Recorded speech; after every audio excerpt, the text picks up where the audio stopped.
Welcome to the Business Building Blocks podcast, where we talk about struggles and celebrations that leaders and entrepreneurs experience on their journey to success. I'm your host, Kristina, and I'm passionate about helping you achieve massive amounts of success at work and at home. We'll talk about all things people and organizational wellness, share relatable stories, and feature insightful guests because quality people and processes are at the heart of every success story. Ready to learn, grow, and have fun? Let's dive in.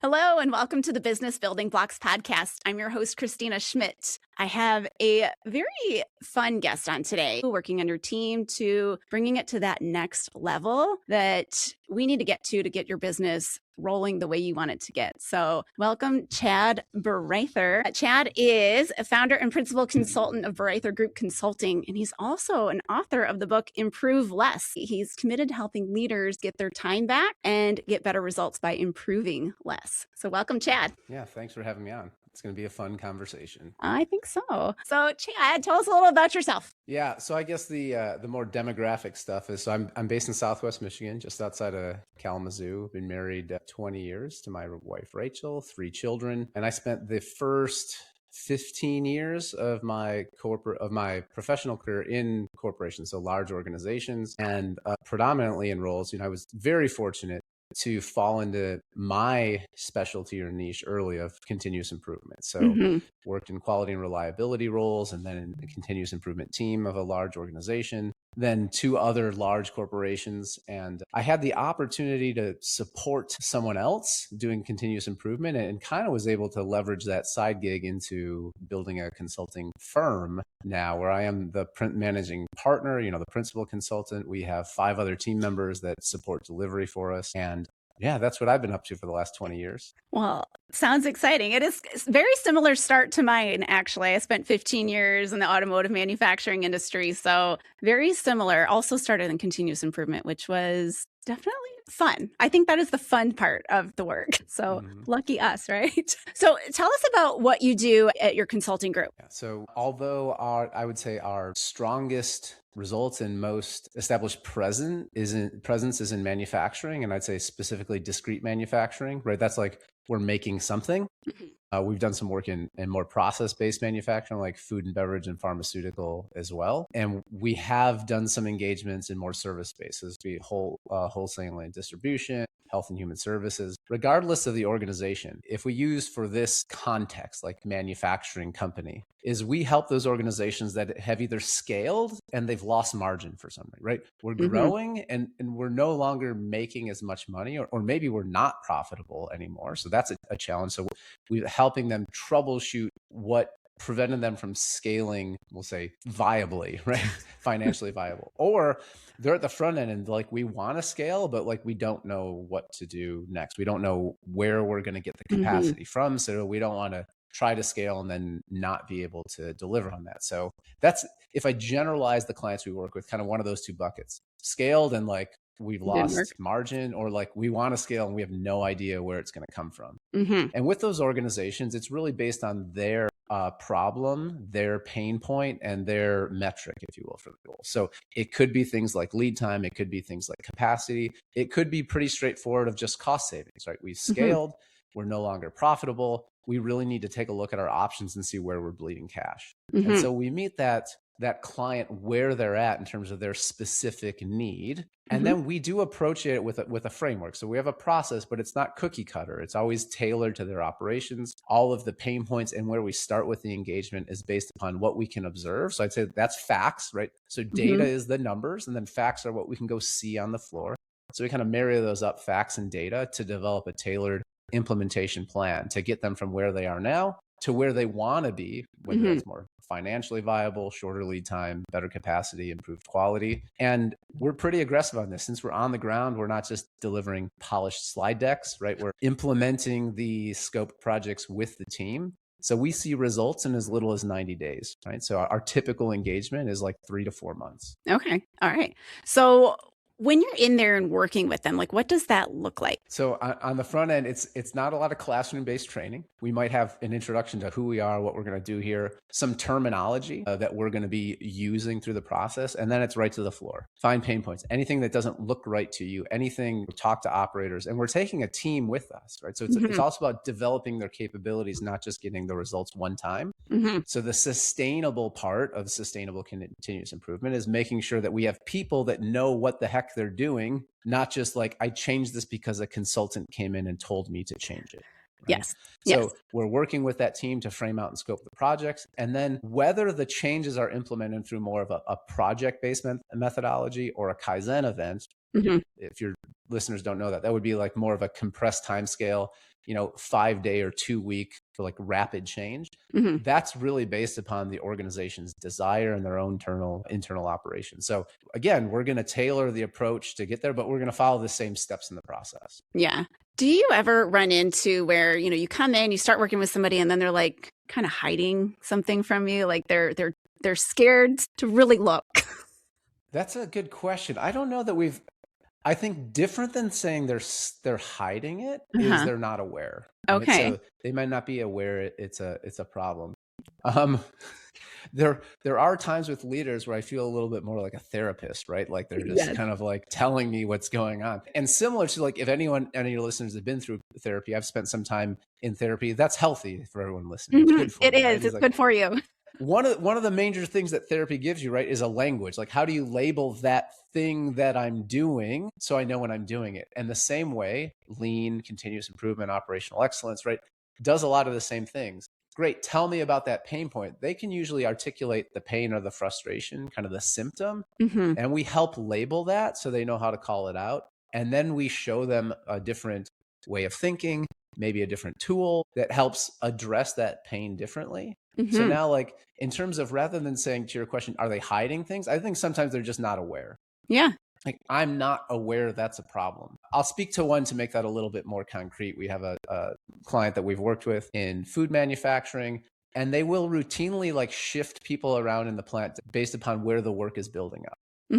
But where the work is building up, that's a problem, right? That's a symptom. Their frustration that they're expressing is, I always have to move people around. And I'm like, well, the fact that you always have to move people around is the symptom of what is the problem, right? You don't have flow, right? You don't have balanced work coming out there, but that's not a word they know yet. So then we have to like kind of teach them the concept and meet them where they're at. So it's not so much they're hiding it as like they might not be aware that it's a problem. And they may have coped with, I feel like I'm using all these therapy terms. They've coped with that problem in a certain way. So now that has become their job. Shifting people around in the plant has become my job. And it's like, no, but like, what if you could free up your time to actually do like evaluate capital investments and leadership development and other things, not shifting people around in the plant, right? I know from my experiences, like a lot of people feel like the hero when they're the one who can shift the people around and make all those kind of firefighting decisions to make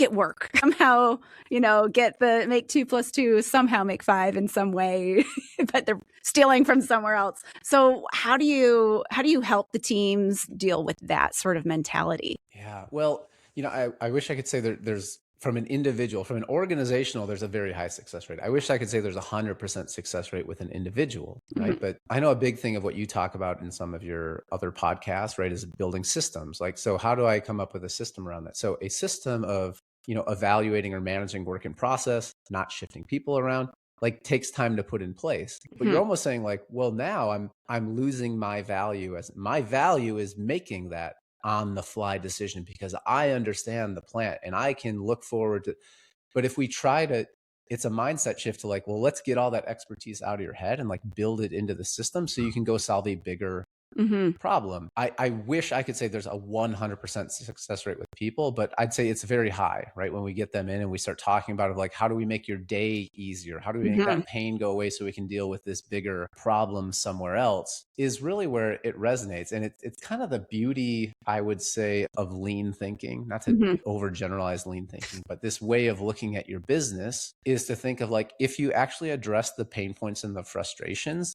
the business performs better. It's a win-win, right? We make it easier to do the work. So whether it's at this level, right, we're saying like management level of I'm applying staffing or production planning or whatever, or I'm at the next level down of supervising, right? I'm overseeing the frontline staff, or I'm a frontline worker. If I can get rid of the stuff that gets in my way, this machine always breaks down because of fill in the blank. Or when we do a changeover, it's really frustrating. Like, well, guess what? If we get rid of that frustration, the company performs better. But the only way to get rid of that is not by having a bunch of smart people running around, firefighting, is by actually taking that knowledge and building a system. So standardizing the changeover time, troubleshooting and adjusting machine settings or product design so we don't have machine breakdowns, standardizing onboarding and training and standard work so supervisors know that their staff is capable, building things like tack time and workload balance in so at a management level, I don't have to worry about that problem in the plant anymore.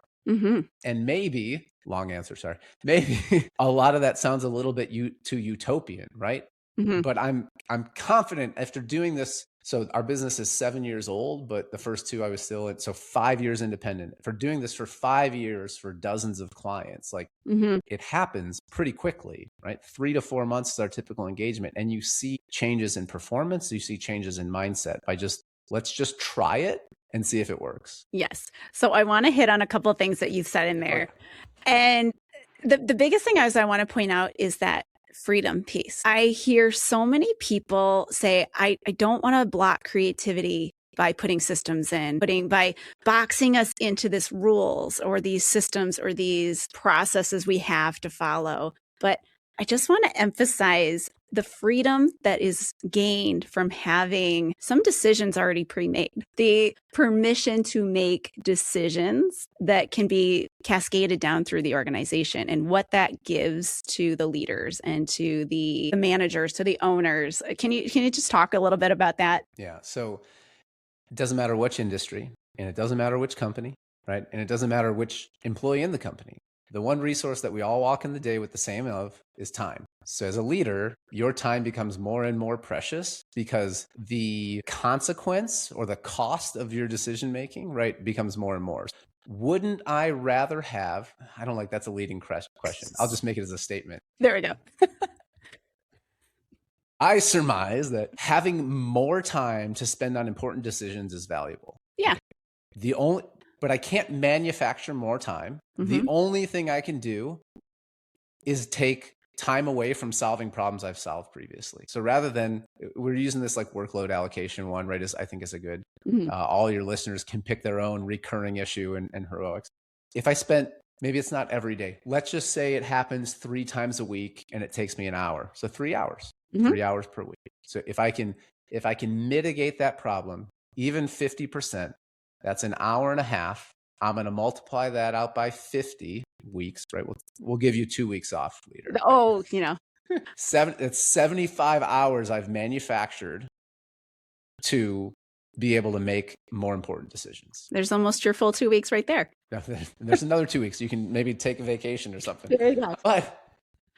But how do we get there? Like, we get there by having systems in place. And I do sympathize with the fact, like as a business owner myself, as an entrepreneur myself, like you don't want to be too rigid. You're like, I'm in a niche or box myself in and it's not going to be flexible. Processes, systems, standards can change, can and should change as the business evolves, as you get smarter people in that know how to do it better than you. So they can evolve. But like a real world problem, we kind of touched on this briefly before we started recording, right? Working with a client that's a Fortune 500 client, and they're talking about standardizing processes because there's site-to-site variation. And I'm just like, how is a Fortune 500 company talking about we don't have a process for this very like crucial step in our product development cycle? Yeah. You can't keep pretending like you're some agile startup, and because we don't want to get boxed in. It's like, no, we are accountable to the market. We're accountable to our shareholders. We're accountable to our employees. We're a for-profit company, right? So and there's nothing wrong with being for-profit. That's great. But if you want to keep churning that out, and as a leader, you want to free up the time to make those important decisions, you have to start thinking about which decisions can I not just delegate, but systematize? I don't want to just make it someone else's problem, right? It's my problem. I'm going to give it to Kristina. Now it's her problem to deal with. Poor delegation. Yes. Set up the system or the process, teach Kristina the system or the process, and be like, here you go. Now make it better. And put your system, your checks and balances in so you can make sure that it's working, make sure that it's being followed. So you touched on something here, the Fortune 500 company that still wants to act like this agile startup, this identity that we see ourselves in. It's like, we're a startup, we're fun, we're quick, we're agile. How can somebody grow and keep this agility? How do you grow and maintain agility? Well, here's what I think about that. If we use the same thought process about freeing up time. So how do you maintain agility? Means I can react faster, right? So I can only react faster if I have time to react. So at a leadership level, I need time to evaluate if it's the right decision. And let me be clear, because I just caught myself saying it. I tell my clients this all the time, and I tell my children this all the time.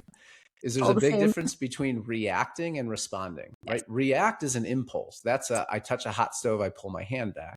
When we get to a certain level in business, we want to be responding to signals, market signals, employment signals, profitability signals, whatever, right? Not reacting. We react when we don't have enough time. We react when there's a problem on the floor and I put a Band-Aid on it to get through the shift, right? Or to make the shipment. And from a corrective action, preventive action standpoint, there's times where we just need to like contain the problem. But what we want to create is more bandwidth, more time to solve the problem. Yes. And so if I want to be more agile, I need time. And if I want time, I need systems. And so how do we get leadership to have more time to evaluate strategic investments, of entering a new market or expanding a product portfolio or looking at international distribution? These are big decisions we don't want to react to. And aside from working 80 hours instead of 40 or 50 hours, like the only option is to take some of the things that are on your plate and try to build a system around it so it's repeatable and delegate it to someone else. Then you cascade that all the way through the business. You want to be more agile at the front level, is how do we give frontline operators standard work and clear guidelines, right? So that they know what to do. So they're not customizing, tweaking every single product that comes through just to get it out. Now we've freed up bandwidth to explore. Do we have an option of introducing a different model or a different product variant? Exactly.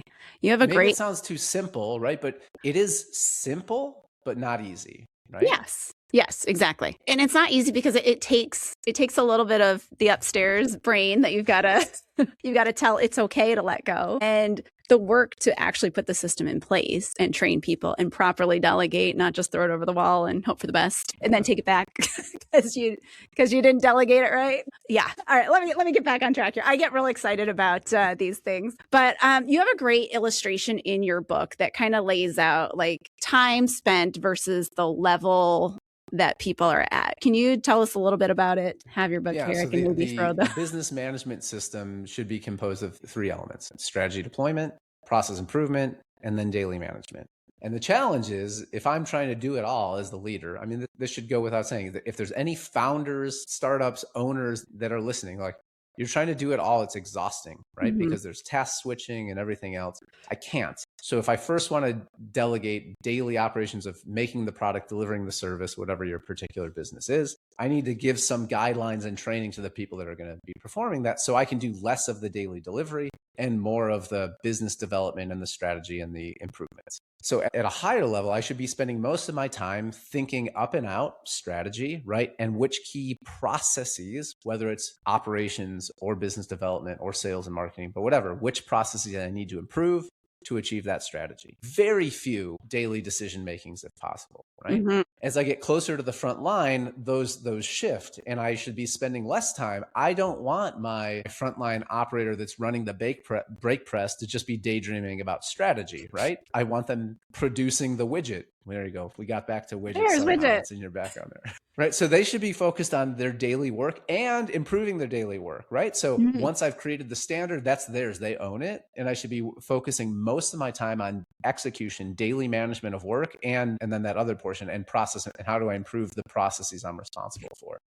When you get those out of sync, right, it goes without saying, like if I'm frontline and I'm spending too much time on improvement, I'm not actually delivering the daily business. At the top line, if I'm spending too much on daily business, I don't have time dedicated to strategy. And so what we work with them is really trying to separate those three elements, right? I'm not saying separate the layers vertically in the organization. They're still very connected vertically in the organization, but separating out and calling out of like, this is how we do strategy. This is how we do improvement. This is how we do daily management, and being very clear about, well, who's supposed to be doing what. So that we can begin to spend time in the right proportion for these key things it's going to take to scale the business. Again, if I rewind to like, who do we help? People who are ready to scale that don't know how. Great. We're going to give you a system, a foundation to put that in place. The folks that have scaled and said things are, we're holding it together with shoestrings and bubble gum is like, great. We're going to help build you a system around this and like shore up or buttress what's already existing. Yes. Yeah. So let's say I'm a business leader and I'm just now hearing about these 3 layers. What's the first step that they should take to start making that transition? Yeah. So what I'd love to start with, right, is strategy. It's just saying like, well, where are we going? Because that's going to help us figure out where we need to work. And we begin with mission and vision. If they have that already, that's great. And I truly don't believe I'll be honest. There was a point in my career where I thought mission and vision was very woo-woo-y. It was like, someone in marketing or HR had it and we painted up on the wall and it sounds good to customers or whatever. But honestly, to give clarity to your leadership team and to your frontline employees about like what it is that we do here and why we're doing it, like what we're pursuing, gives clarity around the changes that you should make. So it's also a litmus test for you. Like if we're working on this process, is that aligned with where we're going strategically? And this isn't some, offsite boondoggle where we're playing golf and everything else. Like typically when we're running strategy workshops, this is like accomplished in 2 days or less. I was saying like, let's get concrete on mission and vision. If that's already done, fantastic. And then let's talk really about objectives and goals. How will we know we're making progress towards that true north? Now I get a little bit more clarity around what should we be working on. Yes. Right. So maybe we could use something to illustrate that and say, I want to grow. We want to bring new and innovative solutions to whoever our client base is. Right. Let's say we serve, I don't know, I'm looking out my window and trying to come up with something. I have a friend who does aftermarket, like 4-wheel drive, like off-road parts for cars. So brush guards, roof rats, et cetera, things like that. And we want to bring more value, which might be different options, different fits and finishes and things like that. And so you'd say, well, what do we need to be able to do that? What do we need to do? And you might need to have a better process for sales and marketing. What you already have, we may have to reduce costs on our operations to get some more profit so we can invest in product development, right? And we might need to expand or outsource some of the product development capabilities. Okay, that's 3 very simple things now that we need to do, right? Improve our presence, improve our margin, and improve our R&D spend. Then we would go down from that and decide, well, what do we need to do that? Let's take the middle one of improving our profitability. Then we would really be looking at our operations with not fix everything, but being very critical about what we pick to work on right now, knowing that this is what we're serving for that greater goal. I truly believe this after doing this for 5 years, that if we give that leadership team clarity and alignment, I say focus and alignment on what we're really trying to do collectively, it makes those investments in where I should build my system next very obvious, right? So maybe some of your listeners are not very excited. They're like, building systems doesn't sound very sexy. It's like, but if it got you more margin so you can invest in R&D, like maybe that sounds pretty intriguing. It probably And that's would. where strategy ties it all together. Like, why are we burning calories, teaching people about continuous improvement and doing waste walks and whatever in service of this goal by expanding our margin by 2%, right? Which would free up X million dollars to invest in R&D so that we can take over this market segment. Okay, now I can tell the story behind it, one to myself, but also to the employees of like, why are we doing this? Yes. And the hope really though is with that is like that you get the buy-in from everybody as well, because it's like, yes, you're telling them why, but there's an emotional why that gets hooked into there that helps you stick with it, that helps them buy into it. Like I know when I was in production and we were trying to make 2 + 2 make 5 a lot, that it's that freeing up that time where that you don't have that emotional like baggage hanging on you all the time. Like those hard decisions, those hard choices always hanging on you. Like that is, I don't have to do that. I don't have to spend my Friday nights trying to figure out how we're going to run the week. Like it's that freedom can be enough buy-in sometimes to keep things, to get people excited about it, to keep rolling with it and want to do this work, want to put the effort in right now to have payoff later. And the approach that we do, which the book was written first, and we kind of came around and back to the title. We ended up on that, that improve less is like, it doesn't have to be 50 things, and it doesn't have to be this annual plan with 26 points. It's like, really, like, let's get concrete and say, how much can we move the needle in the next 3 months? And then really whittle down the things we're going to work on to like show progress and results to the team. So then we're generating kind of like the snowball. Like it's very common that I see organizations of a middle size trying to act like a large company, or maybe people from a large company came and they're in a middle size. Like, well, we need an annual plan, and the annual plan needs to be 12 months worth of work. It's like, but if you don't finish 3/4 of it, yes, we spent a lot of time planning something that didn't happen. And so again, like building your systems, but being informed, right? At the beginning, I said facts and data. So data, what do the numbers see, but also facts. What do the people working in those processes every day struggle with? And be like, man, if we could develop a system to alleviate that struggle, which would get us better results, which would make progress towards this goal, which means we're pursuing our mission and vision. Like and then that level of clarity becomes very easy to communicate. And then when I can communicate it, now I'm generating more buy-in. Now I sound all woo-woo-y, like this is around a campfire or something. That's all right. It is exciting. And the thing is, it is both. It's both. It's very practical. And that's what you're doing by focusing on less, is you're creating real practical things that you can actually move forward and get traction with. And there is the upstairs woo-woo feeling sort of stuff. So it is both. So it's okay.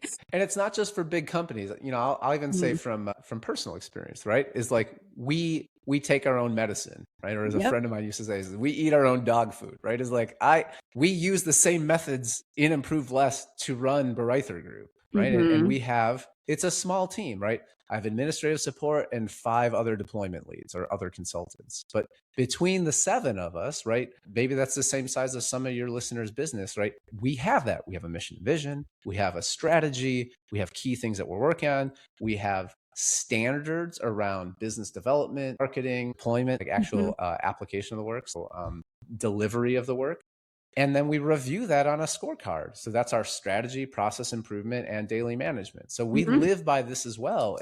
Part of this, may say so myself, the success is because we built systems around it early so we can scale. Absolutely. And that makes you able to function with 7 people with, like the 1 admin support or whatever, like it's because you've got systems. You're not trying to make these decisions and you're not trying to do it all yourself. That makes it possible. So awesome. Well, Chad, I want to thank you for sharing your insights and sharing your awesome book. It's a very quick read, so I've got it right here if anybody wants to have a look. We will put a link in the show notes for it as well. But what's new and exciting coming up, or anything you want to tell the listeners about that's going on? Yeah, so new and exciting, I'm not sure. There's always new and exciting client work, right? So there's a couple of new clients that we're onboarding in second quarter here, and so that's always new and exciting. If any of your listeners are familiar with like Gallup Strength Finder, like I'm a learner is my number 1, right? So I'm just always excited when we're beginning an engagement because there's a heavy learning process. But if anyone's interested in what's going on,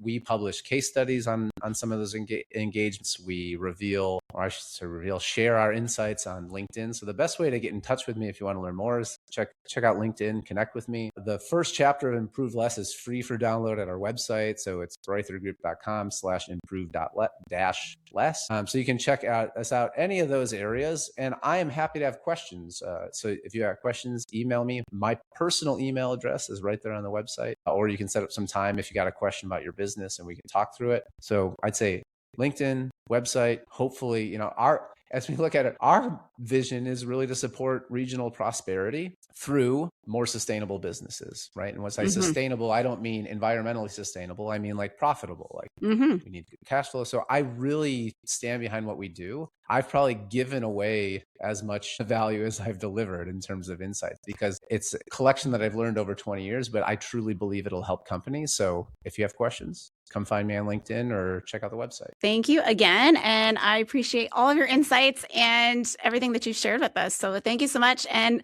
listeners, if you enjoyed the episode today, reach out to Chad, like and subscribe, leave a comment on the YouTube and leave a review. And we'll see you on the next episode of the Business Building Blocks podcast. Thanks for tuning in to the Business Building Blocks podcast. If you enjoyed this episode, make sure to subscribe so you don't miss what's next. If you found value in our conversation, please leave a quick review, like, or share. It helps us reach more amazing listeners like you. For more resources and insights, visit KristinaSchmitt.ca, where you can find tools and support to empower your leadership journey. Thanks again for listening, and we'll see you in the next episode.